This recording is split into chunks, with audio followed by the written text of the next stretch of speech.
Well, what a wild first round of the NFL draft for the 49ers. They didn't even have to do anything.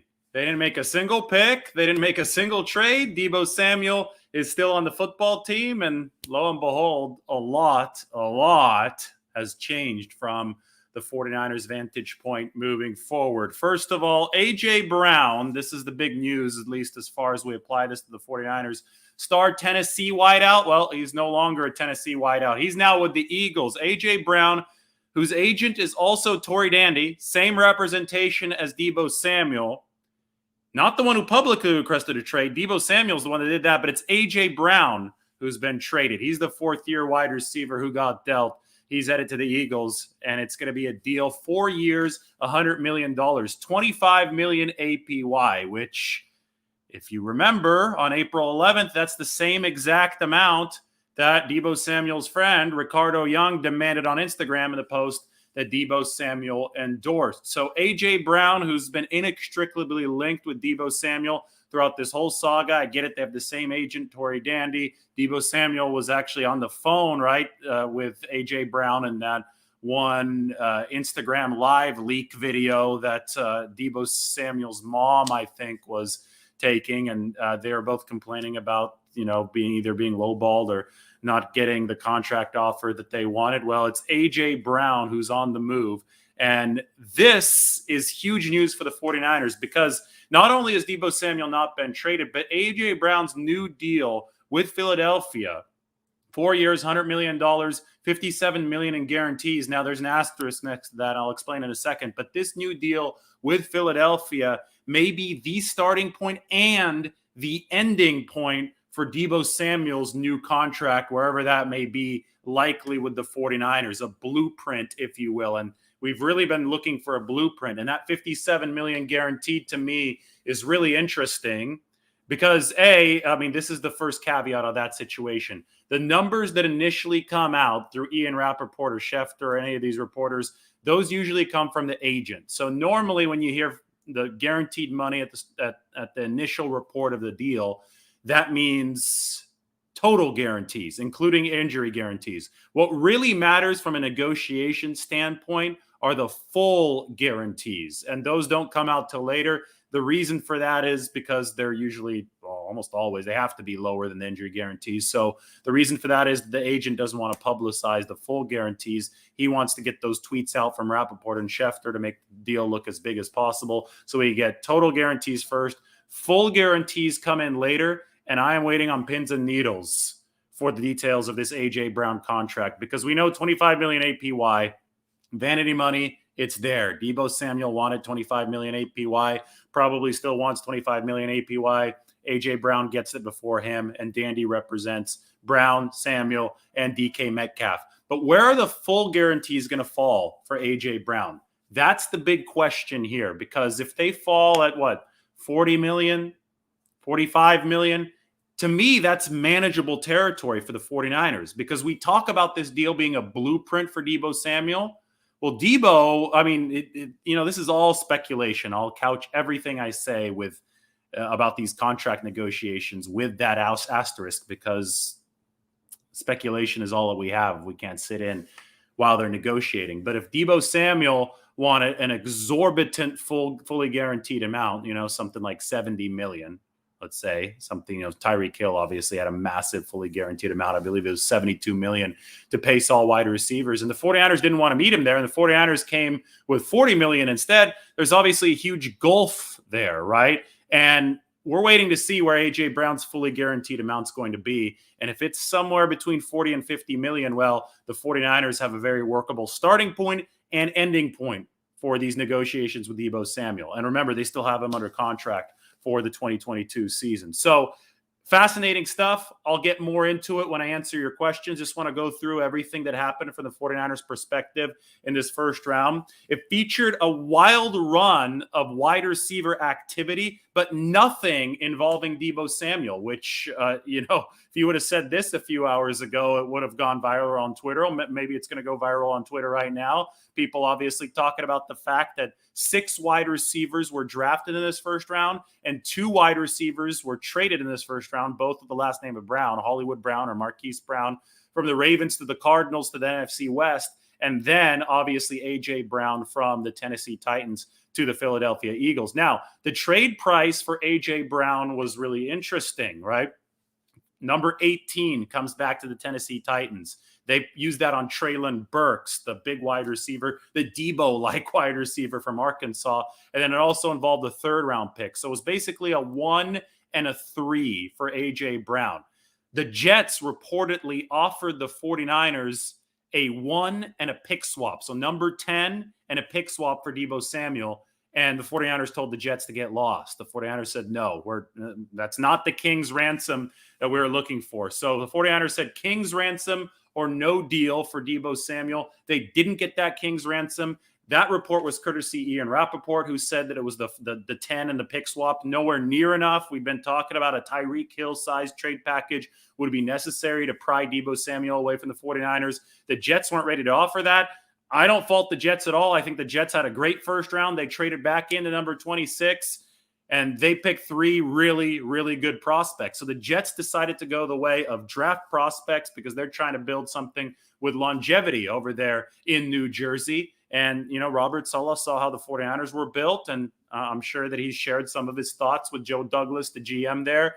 And the Jets, they had a limit on what they would offer Deebo Samuel, for what they would offer for Deebo Samuel to the 49ers. And that limit was the number 10 pick and a pick swap later on. Not a very high limit, but it was an what the hell offer from the Jets. And the 49ers said, no, get lost with that offer. We need more for Deebo Samuel. I think in this case, both sides were right. You see the haul that the Jets pulled in for their first round with those 3 prospects, starting with Sauce Gardner. Go watch that video. Robert Saleh obviously very excited about picking up Sauce Gardner. But you also look at the 49ers side of the equation.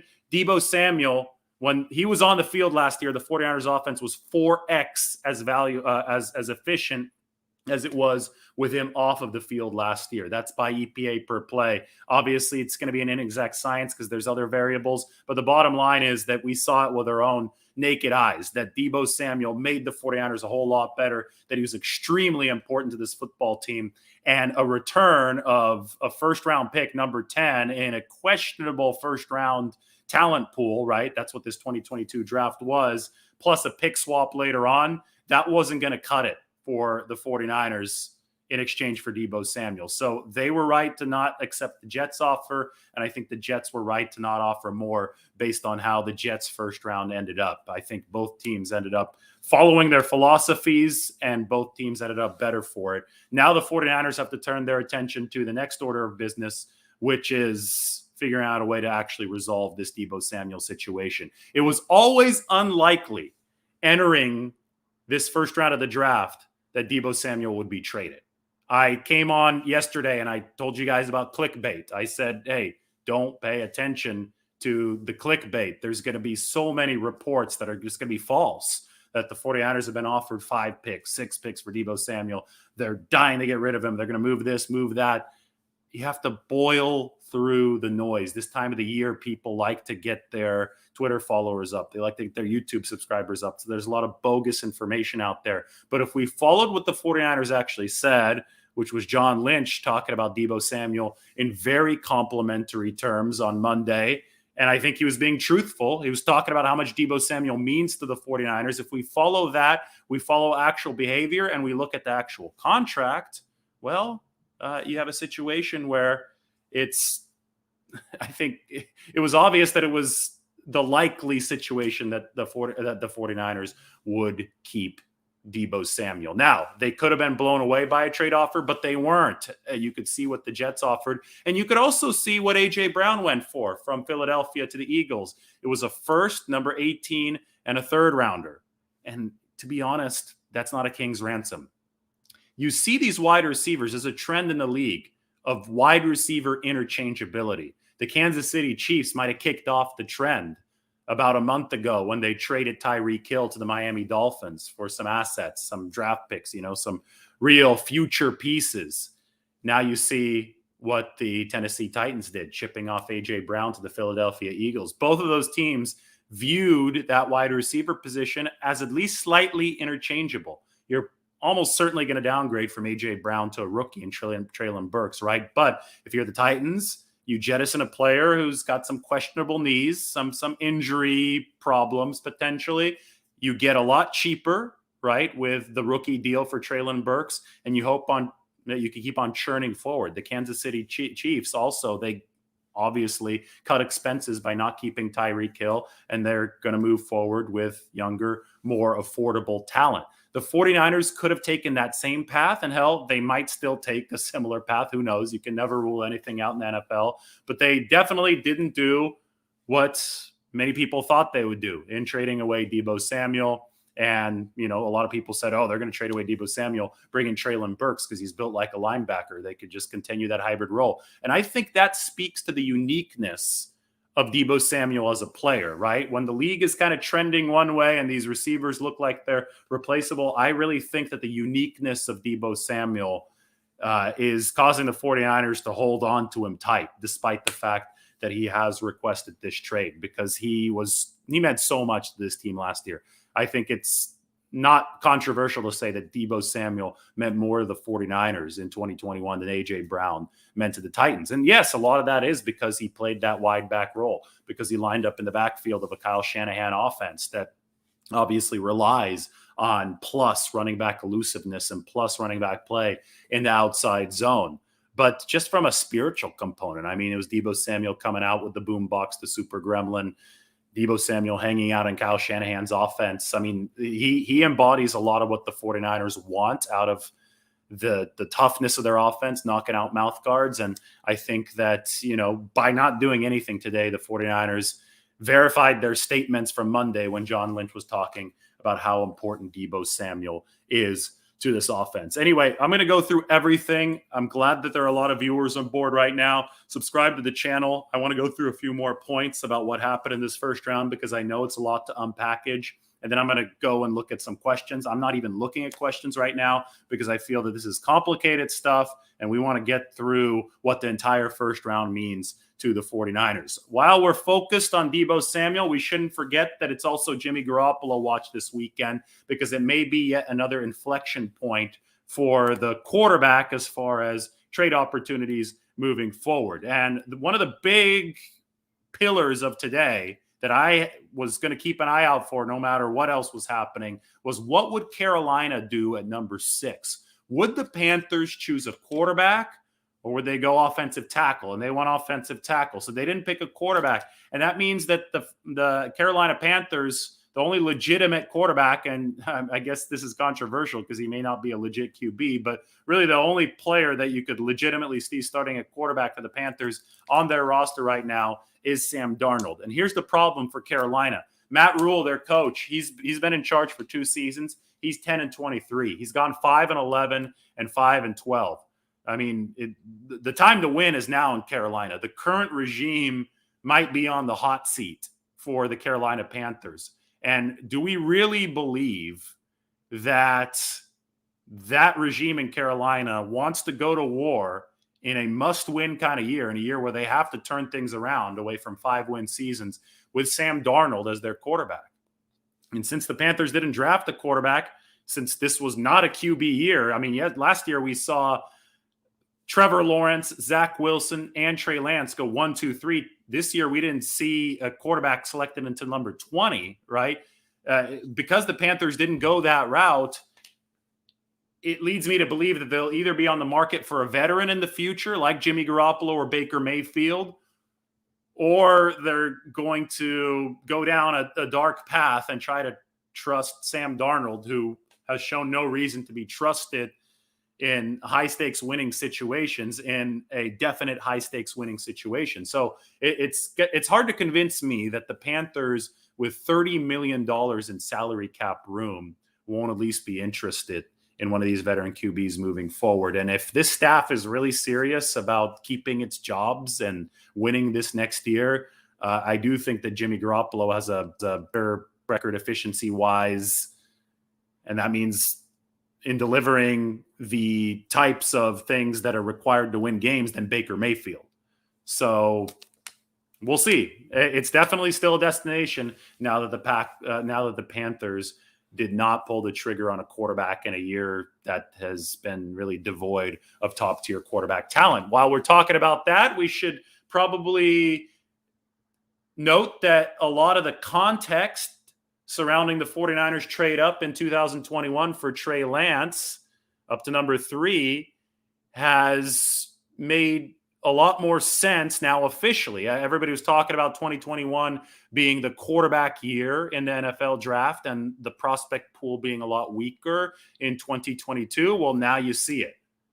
Remember, quarterbacks, top 3 picks, all top 3 picks were quarterbacks in 2021. You didn't see anybody go until number 20 here in 2022. In fact, I'll go out and say that it's almost certain that if Trey Lance had been in this 2022 draft, he would have gone number 1 overall. But Trey Lance won in 2021, and that's why the 49ers, we could see it's all been colorized now, right? We have the benefit of a little bit of hindsight. We have the benefit of looking at this 2022 draft, and we see why the 49ers so aggressively jockeyed into position to grab Trey Lance in 2021. Now, that's not to say that Trey Lance is going to be a smashing success at the NFL level. That much still remains to be written, but we now see what the 49ers strategy clearly was, and they wanted to capitalize on that window in 2021. This right here, that's the wrong one. I want to talk about this first.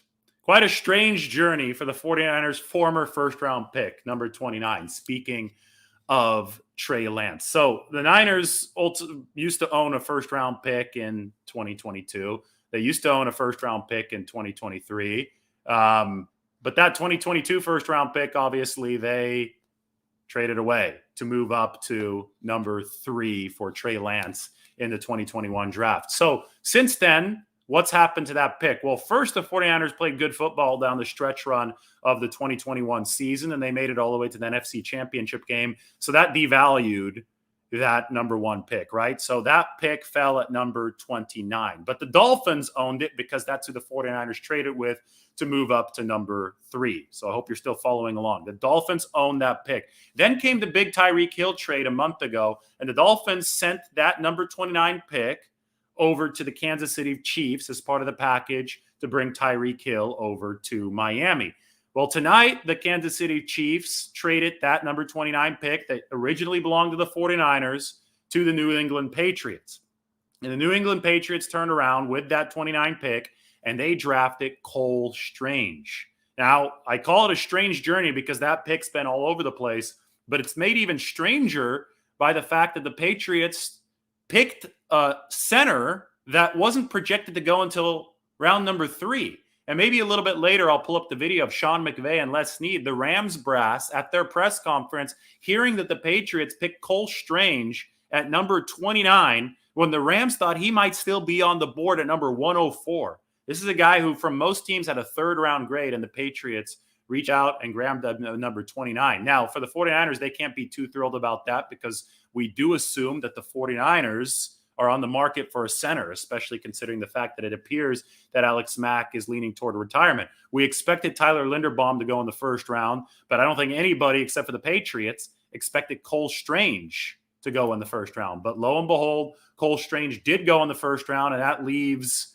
the center prospect pool dwindling, at least amongst the guys that we expect to go in the top couple of rounds. And the 49ers currently don't pick until number 61 tomorrow. But without Linderbaum on the board, without Cole Strange on the board, you've got Cam Jurgens from Nebraska still available. You got Dylan Parham from Memphis still available. And you have Luke Fortner from Kentucky still available amongst the center prospects that we've highlighted a little bit higher in the pecking order who the 49ers might be interested in. And that moves our attention to day 2. The 49ers, this is still lower on in the draft. They talk about their success in the 2021 season, pushing them down to number 29. Well, number 29 in the rotation isn't coming until, number 61 for the 49ers in round 2 of this draft. So might they move up? Yes, because I don't think that the 49ers, who have 9 draft picks, also have 9 open spots on the 53-man roster for rookies. So we can start to see some jostling for the 49ers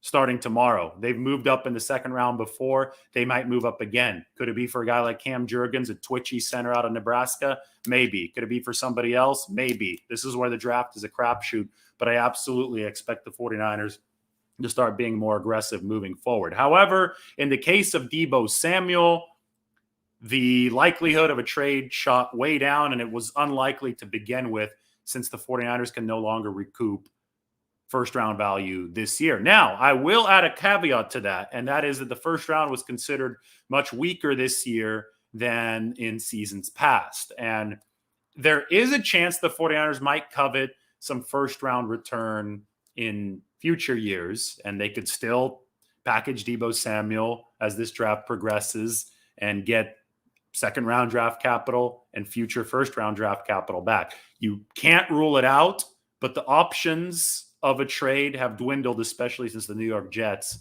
passed on offering more than that first rounder, number 10, and that pick swap. So never say never. Keep your eyes open for not only Deebo Samuel, but also for Jimmy Garoppolo on a potential trade block this weekend.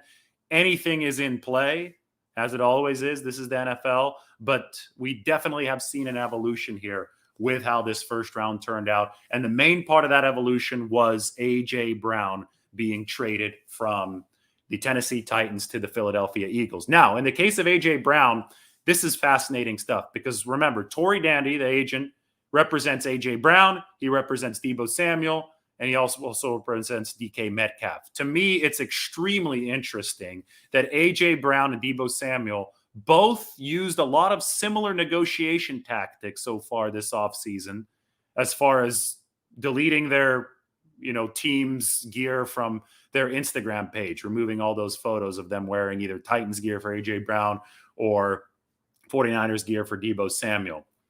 We can assume that there, was some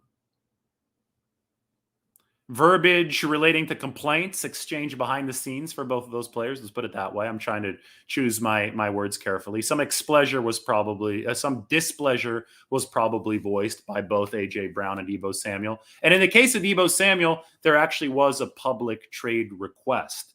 We don't know if A.J. Brown requested a trade from the Titans or not. We do know that he didn't publicly request one because it did not make waves on Twitter the way that Deebo Samuel's request went. But to me, given the fact that John Lynch was clearly worried about this months ago back at the NFL Combine, that Tory Dandy is representing the wide receivers in the same boat, fourth-year wide receivers looking for big money, all drafted in 2019 with A.J. Brown, Deebo Samuel, and DK Metcalf. John Lynch knew that this could create a thorn, that it could create a situation where the player who signed first could set the market for everybody else, and then the guys behind him could demand more working with the same agent. I mean, it's conflict of interest all over the place. It's thorny territory. Given the fact that that was the case, that the league was wary of this, that the teams in the league were wary of this, not the NFL itself, and the fact that A.J. Brown and Deebo Samuel have used some of the same methods, some of the same recourses at their disposal to express displeasure with their current contracts. And for A.J. Brown, it's no longer his current contract. Given all that, I have to say a lot of this Deebo Samuel stuff has had to have been agent-driven. Tory Dandy's fingers are all over this. And because Tory Dandy's fingers are all over this is now a very, very salient point. The fact that Tory Dandy was able to get his client a new deal, the deal that A.J. Brown certainly wanted with the Philadelphia Eagles, 4 years, $100 million, $25 million APY, $57 million in total guarantees. Again, we don't know the fully guaranteed money. Given the fact that Tory Dandy was able to do that, we now have much more certain parameters for how the 49ers are going to need to have to deal with Tory Dandy and, by extension, Deebo Samuel to get this resolved. Because by no means are the 49ers out of the woods at this point. As far as we know, they still have a disgruntled receiver in Deebo Samuel who doesn't want to play for them. They're going to have to mend that fence. And in a way, the 49ers, I think, called Deebo Samuel's bluff, right? If the 49ers were 100% certain that they could not mend this fence with Deebo Samuel, that he was just so far off of what they, wanted from him as a player, that the relationship had been so badly fractured that there would be no way that they'd be able to get what they needed from Deebo Samuel next year, then the 49ers would have accepted something like the Jets trade offer, right? The 49ers wouldn't have held out for the King's ransom that we're talking about. So obviously, between what John Lynch said on Monday and what the 49ers actually did on Thursday night, and that's nothing, those two things together speak volumes, and the 49ers must believe that there is some way to mend this Deebo Samuel situation. And in that way, they're calling a bluff on Deebo Samuel's part. They're saying, no, we think we can fix this. You're still under contract. We're not going to honor your trade request. So now Deebo Samuel can say, well, I wasn't really bluffing. I really don't want to play for you guys. And I can start playing hardball. And obviously the 49ers would be playing hardball themselves. But this is where the true standoff begins, assuming that we don't see a surprise Deebo Samuel trade in days 2 or 3 of the draft. And it's way less likely now than it had been before. But if the standoff does begin, the 49ers know that they have the collective bargaining agreement on their side. And they know that Deebo Samuel, because of that CBA, would be fined $40,000 per required day that he misses. And if he misses any required days, doesn't report to the start of training camp, then Deebo Samuel will not have an accrued season added to his tally. And that obviously would really hurt because he's looking for unrestricted free agency to make some big money next season. So at the end of the day, it's absolutely in Deebo Samuel's interest to show up and play for the 49ers and actually make money this year, because the 49ers have the opportunity in the other direction to freeze him out. And a player who, to me, it seems like he wants the signing bonus right now, sooner rather than later. If that's the case, then Deebo Samuel is going to want to show up and play ball with the 49ers. It's just a money thing at this point. He tried to, and Tory Dandy tried to move the payment deadline or the payment dispersal up, right, by creating a fuss before the NFL draft, because they thought that Deebo Samuel might be traded like A.J. Brown. But the funny thing is that, there's where the conflict of interest comes in. Tory Dandy's representing A.J. Brown and Deebo Samuel, both of whom are displeased with how talks with their existing teams are going. And Tory Dandy's able to oversee a trade of one of his clients, A.J. Brown, but not the other. Kind of a tough situation. Crazy how those parallels work, and how the guy who publicly requested a trade doesn't get his wish, but the guy who might have privately requested one but didn't publicly request it does get his wish, does get that new contract.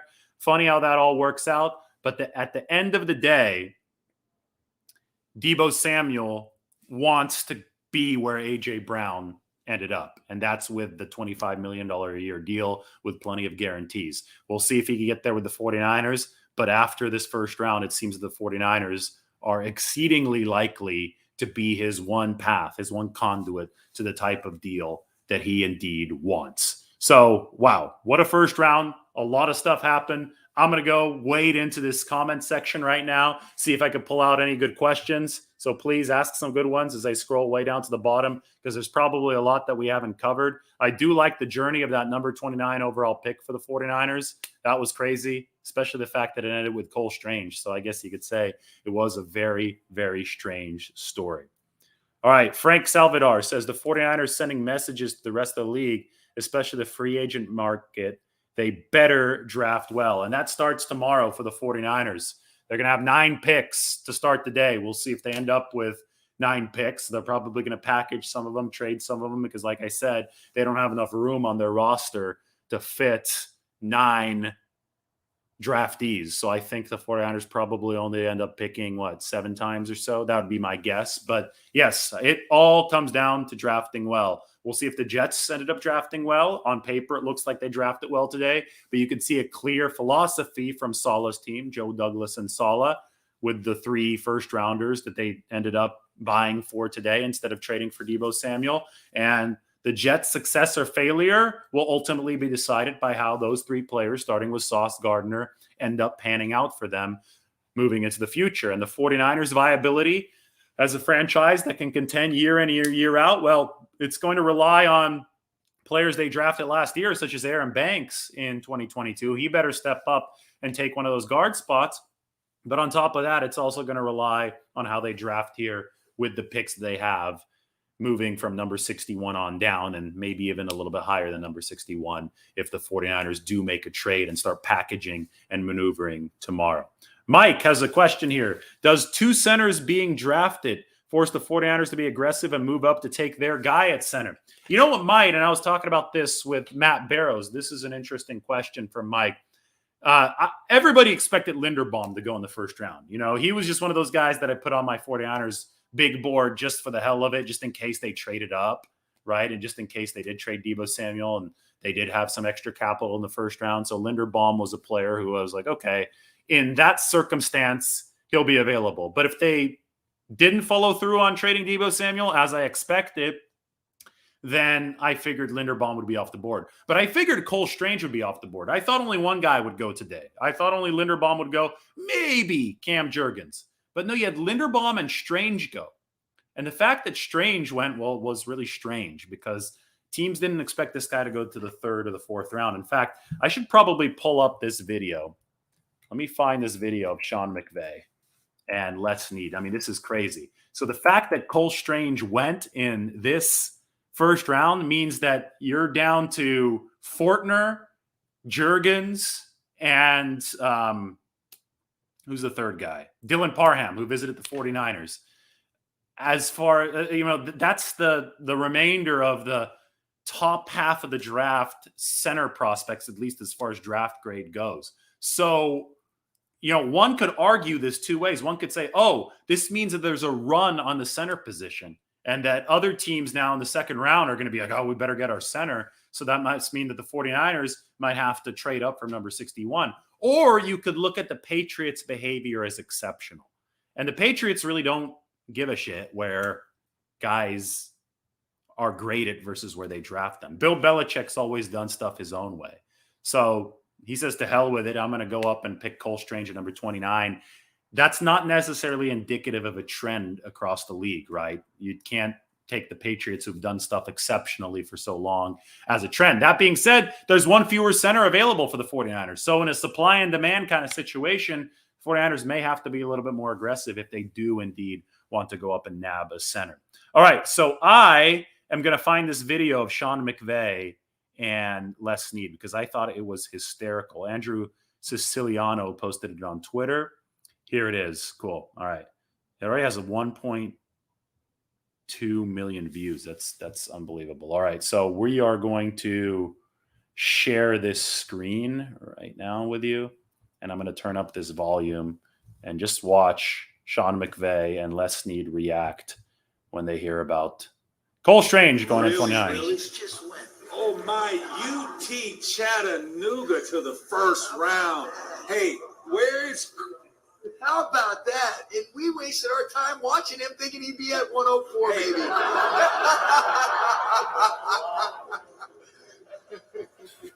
Holy crap. I mean, that's the video of the draft. I never thought you'd get something that authentic, and it probably took a few beers on Sean McVay's part. It helps when the Rams don't pick in the first round. They could just sit there and maybe drink a little bit, have some fun with it. But you never get that kind of real-time openness from NFL executives and NFL coaches. And that just verifies that the rest of the league probably thinks that the Patriots overextended themselves. They reached for Cole Strange, and Sean McVay is having a good time there. So I didn't think I'd see that. And to Les Snead's point, Chattanooga, Cole Strange becomes the first Chattanooga player to be drafted in the top 5 rounds since the 49ers picked Terrell Owens in 1996 in the 3rd round at the behest of Dwight Clark. Dwight Clark is the executive who at the time really pounded the table for the 49ers to pick Terrell Owens. So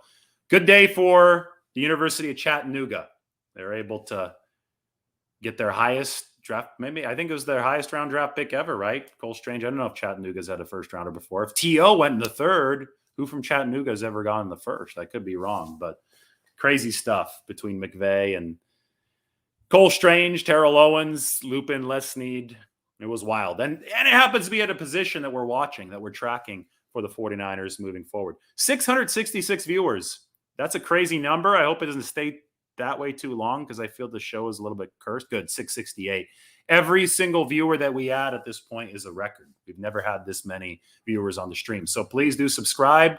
We have fun at this channel. I answer questions. We have a good camera, which is nice. We invested in the good camera. Lombardi in 8K, maybe we should call it. But no, anyway, it's the offseason just getting started. I love to preach patience. I love to say, hey, you can't grade the 49ers offseason until they actually make a draft pick. And I guess I still can't grade the 49ers offseason because they still haven't made a draft pick. But it does look like they're holding on to Deebo Samuel. Can never say never, though. Weird stuff has happened. People were shocked by the A.J. Brown trade today.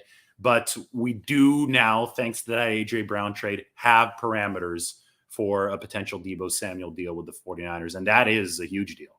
It's not just a contract. That's a big deal for the 49ers, both literally and figuratively. It's going to be a big deal for the 49ers when they actually do sign Deebo Samuel here moving into the future. All right, let's see some questions. I am now actually wading through this question section. So I'll hide Mike's there. I will put up a new banner. It was a wild first day of the NFL draft to the 49ers, and they didn't even do anything. Maybe that should be the title of the video.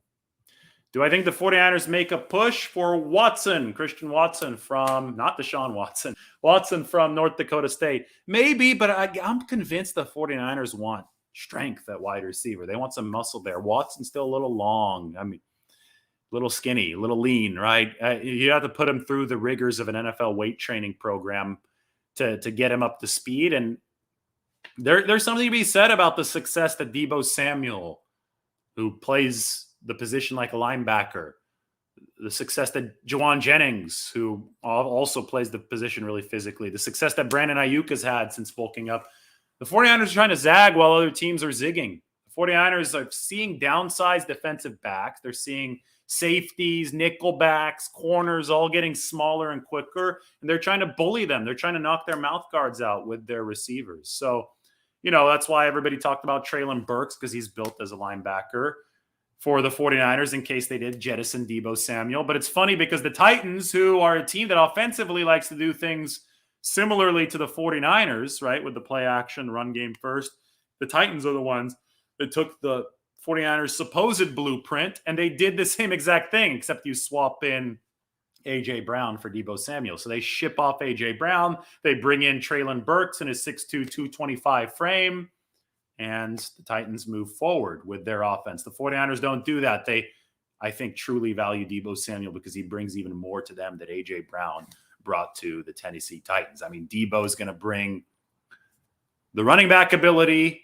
on the spot downs where you need it, and he's also going to bring the wide receiver ability and the efficiency and the whole yak game and all this and all that. So I to circle this back to Watson, I think the 49ers have a certain type at wide receiver, and maybe they do need, a lengthier kind of burner type, but I don't know. And this is not comparing Christian Watson to Dante Pettis, but the Dante Pettis ship, the nimbler, shiftier receiver, that ship has sailed. That experiment didn't work for the 49ers. I think they're going for really rugged guys who are built stronger out of the box at the wide receiver position moving forward. Just my 2 cents. We'll see what the 49ers do tomorrow.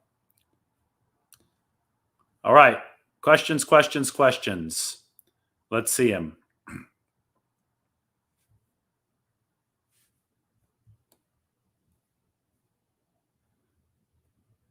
You guys aren't asking too many questions. You're just arguing with each other in the comment section.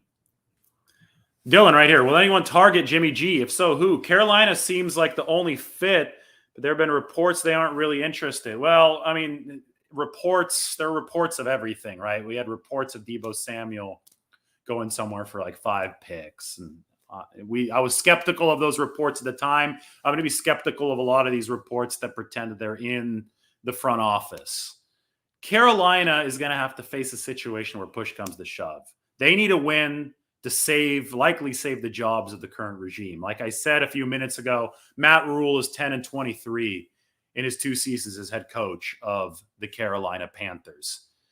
Does he really, and does that front office really trust Sam Darnold to be the quarterback that can helm a turnaround in 2022 to make sure that this regime lives on. And if this regime is afraid for its job security, I would recommend to them that you probably shouldn't trust Sam Darnold with perpetuating what's, the current setup in Carolina. Let's just put it that way. I think that you probably need somebody else in Charlotte. Now, the two veteran options that presumably can be traded to the Panthers would be Baker Mayfield and Jimmy Garoppolo. So then it becomes a Mayfield versus Garoppolo kind of debate. The good news for the 49ers, if they do indeed want to trade Jimmy Garoppolo, is the Carolina Panthers have about $30 million in cap space. They can probably fit some of that contract. Now, an issue is that Sam Darnold has taken up nearly $19 million and is fully guaranteed on the 5th-year option. So Carolina would have to be eating $40+ million for the quarterback room. So you'd probably have to have some financial maneuvering, but it's possible because Carolina does have that cap space, but you'd probably have to financially maneuver around with the money if some of this was going to happen. So Garoppolo is at a higher price tag right now than Baker Mayfield. But, just to zoom out a little bit further, Jimmy Garoppolo's not healthy yet. He can't throw yet. So some teams might still be wanting to shy away, just like they wanted to shy away about a month ago, because they're still waiting to see where Jimmy Garoppolo is going to be as far as his throwing arm health. And he's going to heal.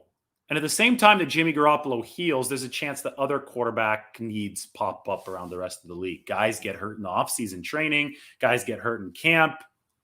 It's a contact sport. I know quarterbacks aren't supposed to get hit in the offseason, but every year something seems to happen. So the landing spot for Jimmy Garoppolo may not even be open at this point, which is why patience, I think, is a virtue in this situation.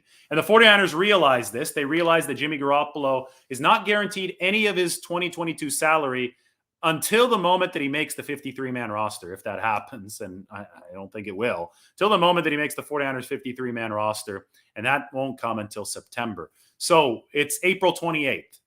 That's in September. That's a long, long time away. The 49ers can carry Jimmy Garoppolo through the rest of this offseason, through training camp, through the preseason, all the way up until roster cutdown day with no financial obligation to him. That money doesn't start coming in until week 1. Now, if he makes the 53-man roster, he's a vested veteran and he's guaranteed that $25 million. At that point, okay, yeah, the 49ers' backs are up against the wall. So the real deadline pressure to move Jimmy Garoppolo doesn't come until much, much later in this offseason. So the 49ers can sit back, wait this out, and see where the potential openings for Jimmy Garoppolo may arise. And maybe one of those is Carolina. Maybe it's not. Maybe it's a place that we haven't even heard of yet. Maybe some quarterback, at some unnamed team tears his ACL in off-season workouts or during training camp. Boom. All of a sudden they need Jimmy Garoppolo. Boom. Then the 49ers are certainly happy they didn't listen to Twitter and cut him for no reason. In fact, if they cut him, they'd be wasting $7.5 million right now because he's injury guaranteed that amount of money. So we'll see what happens in the Garoppolo market, but it's still April. That's the one thing that we have to emphasize right now. We have cracked 700 viewers for the first time live. That's fun. Good stuff, guys. Thank you. Do you think this was Dandy's plan? But yeah, Tory Dandy knew very well that he's got 3 clients that are up for lucrative extensions this year. And I think that he is very aware of the fact that Deebo Samuel and A.J. Brown have some sort of leverage with the displeasure that they express with their current teams. And I can't say current teams anymore for A.J. Brown since he's now with the Eagles. But to me, it's no coincidence that Dandy and Samuel both deleted Brown and Samuel both deleted Titans gear pictures and 49ers gears pictures, respectively, from their Instagram pages. I think that the negotiations or the lack thereof and the voicing of displeasure between those two players, it was too similar, the way that Brown did it and the way that Samuel did it, to be a coincidence. So I do think that Tory Dandy has his fingers over some of this stuff. It's obviously impossible to prove from the outside, but we do know that both of these receivers have the same agent. And Both of these receivers have been following similar paths this offseason, to the point where now A.J. Brown got what Deebo Samuel publicly requested, which was the trade.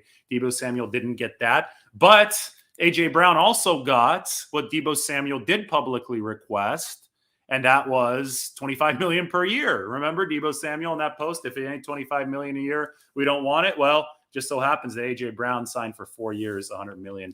$25 million per. Now, I will say that we do need the full contract details on A.J. Brown to further this discussion about Deebo Samuel's potential new deal with either the 49ers or another team that he's traded to, because the fully guaranteed money is what's really going to matter. I think the hang up has probably been on the full guarantees, APY. Yeah, that might have been the hang up too. It's not that hard to satisfy APY. You can tack on funny money at the end of the deal. Tyreek Hill tacked on funny money at the end of the deal to get the $30 million APY.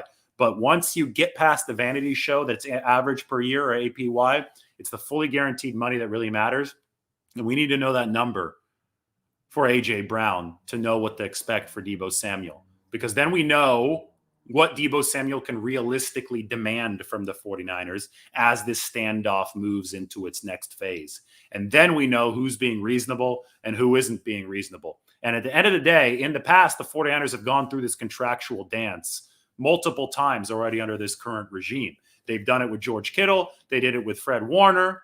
And now they're going to try to do it with Deebo Samuel. Now, both Kittle and Warner didn't end up signing until July, right before training camp. So the difference between all these situations is that Kittle and Warner, although they were probably lowballed a bit at the start of their negotiations too, they didn't make a public trade request. The difference here is that Deebo Samuel made a public trade request and made this a whole lot more dramatic than either of those previous two situations. But at the end of the day, money is going to talk. Negotiations are going to talk.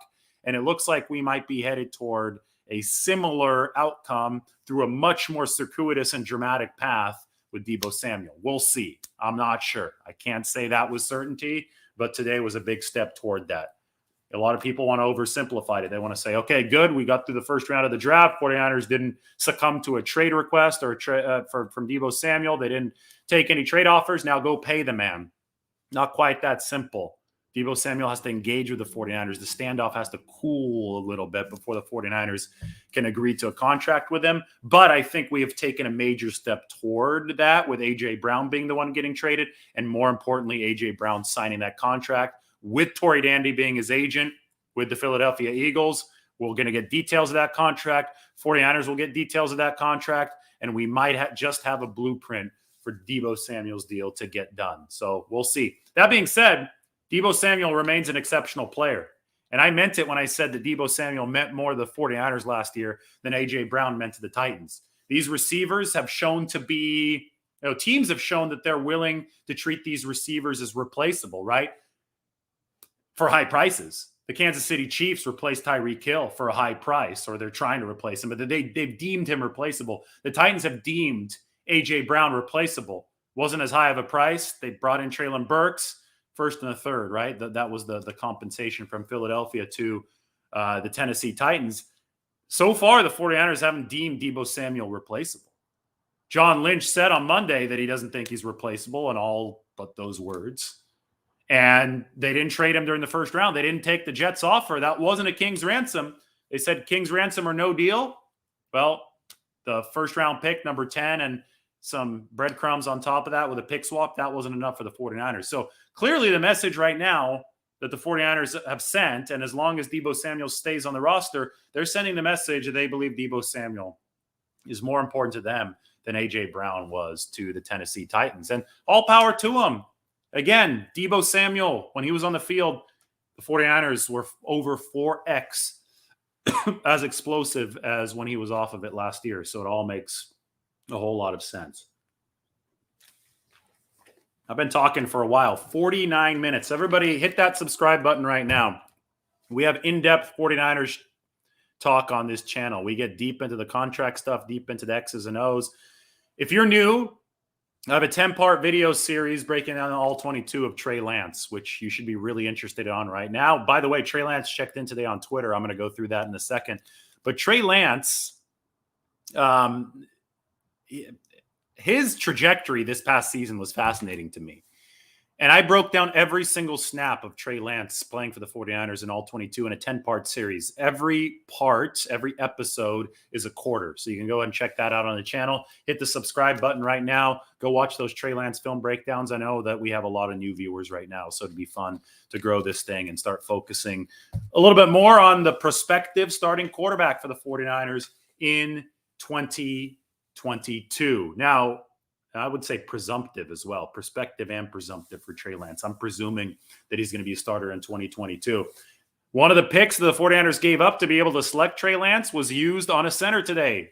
That number 29 pick, which went to Miami first and then to Kansas City and then finally to New England. The Patriots used it on Cole Strange. Life is strange. It sure is. All right. I was talking about Trey Lance. Let me show you something. I'm sure those of you on Twitter already saw this, but we'll scroll down and hopefully find it soon. I tweeted a lot today, so bear with me. Give me a little bit of time. Here we go. I think I found it. And we will share the screen right now. Take a look at this. Tony Jefferson, former 49er, for a cup of coffee this past year. I think Deebo will be a Jet by the end of the night. And then as the night progressed and it became apparent that it looked, that wasn't going to happen, Trey Lance chimed in for the first time publicly about the issue. Stop it, Tony. And obviously fans loved that. At the time of the screenshot, that thing had 4,129 likes. I'm sure it has many, many more right now. So Trey Lance chimes in. I think that was reflective of the mood in the 49ers building. They really want to keep Deebo Samuel. Trey Lance, especially for this guy. And Trey Lance doesn't want to see his offensive arsenal depleted during this huge part of his career. He's about to take over as the starting quarterback of the San Francisco 49ers. And Deebo Samuel, who is Mr. Everything on offense, you can't just take him away from Trey Lance. And I think that's the gist of Trey's comment there. I think he's in on the thought process of the 49ers front office for sure. Did I hear that they asked Deebo to come to Vegas? He should be there tomorrow by the time the draft starts. Deebo's already there. I was tracking Deebo's flight. Thanks for the tip, by the way. Much appreciated. Tracking Deebo's flight. He was on a private plane from the Van Nuys Airport in LA to Vegas during the first round of the draft. I think he's got an autograph signing session there tomorrow. So he'll make a little bit of money before he signs his contract, his next one, by signing some cards, by signing some memorabilia in Las Vegas. So he's already there. I don't know if I didn't hear that it was on the behest of the 49ers. I still think that those two sides might be at odds, but I can verify that Deebo Samuel is in Las Vegas. Trey scored 10 points versus Arizona. Well, I think Garoppolo's offense would have scored more against Arizona. It was Trey Lance's first career start. Do we understand that it was his first career start? I mean, the guy had one season of experience at the FCS level. He's tremendously raw. I go through the whole 10-part series, and the first 4 episodes of the 10-part series of the Arizona game, within that game itself, Trey got a lot better. I mean, just go and watch for yourself. Subscribe to the channel now. Watch for yourselves. Then come back and tell me that Trey Lance didn't improve markedly over his 10 quarters of action in the 2021 season. There's a lot of context that's missed if somebody says, oh, they only scored 10 points against Arizona. And the biggest piece is this guy was playing at North Dakota State just months before that. Shows up at the NFL level, plays his heart out, running around without his helmet, does a bunch of good stuff. Judge Trey Lance by the improvement and judge him by the second-year leap that I think he's going to make this year. Don't judge him by his first start in an NFL uniform. That's just silly. Come on now. Got to be better than that on the channel. Trey Lance deserves to be fairly evaluated. I don't think Jimmy Garoppolo was really fairly evaluated during his time with the 49ers, and I could already see it's getting off on the wrong foot with a lot of people in Trey Lance, expecting him to be prime Steve Young during his first start. You know how long it took prime Steve Young to become prime Steve Young? Years. Steve Young frustrated Bill Walsh, frustrated the 49ers fan base. I mean, frustrated his quarterbacks coaches. He had a quarterbacks coach, Steve did, who had to tie his feet together in the pocket during practice so he wouldn't run. So he had to learn how to throw from the pocket. Trey Lance obviously has got amazing athleticism, but one of the reasons that Kyle Shanahan really, really likes him and loved him enough to move up to number 3 in the draft for him in the 2021 season is because he's got the pocket passing wherewithal.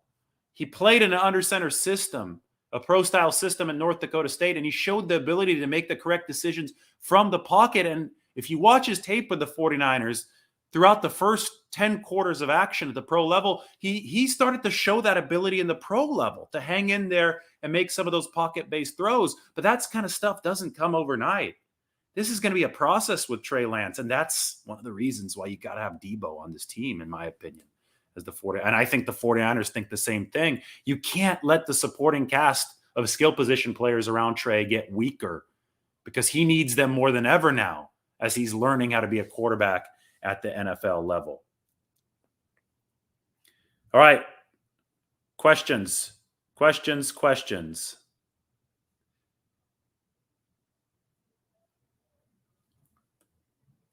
lot of arguing. Not that many questions. I love the fact we got 770 on here right now. Maybe I could just make this a little bit more relaxed here for a bit as we keep on picking up users. Subscribe to the channel. I've got to drink a little bit of water. Have you guys ever been to Coupa Cafe? That's where I went today. They got a few locations, Palo Alto, Redwood City. Got a matcha green tea. Now, those things are good. I think fueled me for the draft. I knew it wasn't going to be a full-time coffee night tonight. Because the 49ers didn't have a pick in the first round. Now, maybe you move to coffee if they trade Deebo Samuel. But today was a little bit quieter from the writing perspective, but still crazy. Like I said down here, it was a wild first day of the NFL draft for the 49ers, and they didn't even do anything. They didn't have to do anything, and it was still wild. You had A.J. Brown move. Tory Dandy knocked down one of the first dominoes in this big Deebo Samuel contract progression. You had Cole Strange go to the Patriots in the first round. Like, what the hell? Did the center market dwindle? You saw 6 wide receivers picked. We haven't even really talked about Hollywood Brown getting traded from the Ravens to the Cardinals. Just wild. I mean, it wasn't the most talented first round ever. We talked about that a lot too. But, boy, a lot happened during the first round of this NFL draft. All right, I want to open this up to some discussions. Let's see. Yeah, I mean, I still like Cole Strange. He's just on the Patriots now. No, maybe according to your rules, you can't like guys that are on the Patriots. All right. Offensive line does still need to be addressed, but we didn't really expect the 49ers to address anything today. Today was about seeing what would happen around the rest of the league. Let's be honest. A Deebo Samuel trade was unlikely. Yes, we tuned in today with some level of curiosity. Might the 49ers be blown away to an extent that they have to trade Deebo Samuel? But I think those of us who are viewing this rationally, who are collecting data, who are looking at this situation realistically, knew that it wasn't likely to happen today. So beyond that, we were just looking to collect more information from other corners of the league that might apply to the 49ers. And we got a massive nugget through A.J. Brown being traded from the Titans to the Eagles with how much he has in common with Deebo Samuel. It's a parallel path situation. So stuff did definitely progress and move to more substantial levels as far as potential parameters for what Deebo Samuel might do. And obviously that center market started to dwindle, but the 49ers don't pick until tomorrow. Number 61 right now. We'll start talking about actual draft picks tomorrow for the 49ers, but it's amazing that we already have so much to talk about on a day that they didn't actually do anything. This is the operative line right underneath me.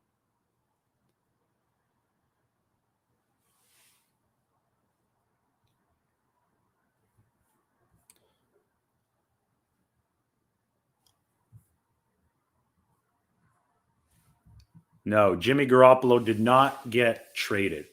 All right, guys, I've been on for an hour. So I'm going to go back through and summarize some of the stuff for the people that joined a little bit later. We have record viewership right now. Subscribe to the channel. But then I'm going to sign off. An hour is enough. I need to get some rest, Maybe I'll make another video a little bit later tonight if I can't sleep because I get so excited over this kind of stuff. But it's been a lot of fun. But first of all, A.J. Brown, who's also a Tory Dandy client, but not the one who publicly requested a trade, is the one who got dealt today. That was wild. 6 wide receivers got drafted, starting with Drake London. 2 wide receivers got traded, both by the last name of Brown. That's AJ, and right before him, Marquise Hollywood Brown from the Ravens to the Cardinals. And none of this wide receiver action, this wide receiver chaos, involved Deebo Samuel. The odds of that, I don't know what they would have been before today. Maybe they would have been higher than the average Twitter user would say. A lot of people were sure Deebo Samuel would be traded. I thought it was unlikely. It ended up not happening here in the first round. Not only that, but there was so much other wide receiver action, and Deebo wasn't part of it. So Deebo remains a 49er. And he remains a 49er with parameters likely in place for him to sign a long-term deal with the 49ers, with A.J. Brown having signed $100 million, $25 million per year with the Philadelphia Eagles. We must wait for the fully guaranteed totals of that A.J. Brown deal to know exactly how this applies to Deebo Samuel. But logic tells us the fact that the same agent has taken care of A.J. Brown for $25 million per year. Logic tells us that the fact that Tory Dandy is involved gives the 49ers a blueprint, a starting and an ending point for a potential contract with Deebo. Now, can there still be complications? Of course. Deebo Samuel hasn't rescinded his trade request, as far as I know. And obviously, he's more important to the 49ers than A.J. Brown is to the Tennessee Titans. A lot of that is because of Deebo's versatility. So there could still be thorns in this deal moving forward. But the 49ers, as I've said throughout this whole process, own ultimate leverage here with Deebo Samuel being under contract through 2022. And they have decided to not trade Deebo Samuel during the first round of this 2022 NFL draft. They decided to tell the Jets to get lost with an offer that had featured the number 10 overall pick and a pick swap later on. That obviously was not the king's ransom that the 49ers were looking for Deebo Samuel, so there has been no deal. That means that we move forward after a wild run on wide receivers in this first round and nothing featuring Deebo Samuel. We move forward knowing that our intuition and the information that we'd gathered about Deebo Samuel was correct. It validates our reading of the situation. The 49ers do not want to trade Deebo Samuel. That doesn't mean that they won't trade Deebo Samuel. They just don't want to do it. And they don't want to do it for very good reason. And we have seen that illustrated by the events of what's happened so far. Moving forward into the second round with the 49ers ready to pick at number 61, we will now talk about the potential of the 49ers, maybe packaging some trades, packaging some picks, moving up a little bit further because they have 9 picks, and I don't think they have 9 spots on the 53-man roster for rookies. They enter day 2 of this NFL draft with the same needs they had before at center, along the defensive line, maybe at edge rusher, in the secondary, Nick Cross or even Jalen Petrie is still available. All going to be interesting stuff. I'll be on in the morning with a look at some of the players that the 49ers can still draft that are still on their big board tomorrow. So make sure you do tune in the morning. We're going to have a lot to talk about. We're going to keep up Jimmy Garoppolo watch. That's a kind of a side note, which is amazing to me because of all this Deebo Samuel stuff, but it's still something worth talking about tomorrow. There's a surprisingly shrinking center market because Cole Strange was taken with that number 29 overall pick that used to belong to the 49ers. Again, 49ers sent number 29, which they didn't know was going to be number 29 a year ago, their first round pick to Miami in the Lance trade. Miami sent 29 over to Kansas City in the Tyreek Hill trade. Kansas City sent 29 over to the Patriots today. They picked Cole Strange. That's shrunk the center market, and that makes tomorrow really, really interesting for the 49ers as they try to address some of their needs, and I think one of them might be that center position. Anyway, thank you so much for joining me. A wild first day of the NFL draft, and then the 49ers didn't even have to do anything to make it wild. So just imagine how fun this show is going to be when the 49ers actually pick somebody. They got 9 of those coming up. And when they do pick somebody, well, I'm going to be on here. I'm going to be on The Athletic. You should subscribe there, subscribe here. We'll be breaking it down in detail. Appreciate you all. Everybody have a good night. Thanks for all the comments. this has been cool. I've really enjoyed it. So I hope that everybody treats this weekend as Christmas in spring, right? That's what the NFL draft is supposed to be. A lot of roster movement, a lot of team building. I've got you covered right here. Sub to the channel. We'll talk to you all soon.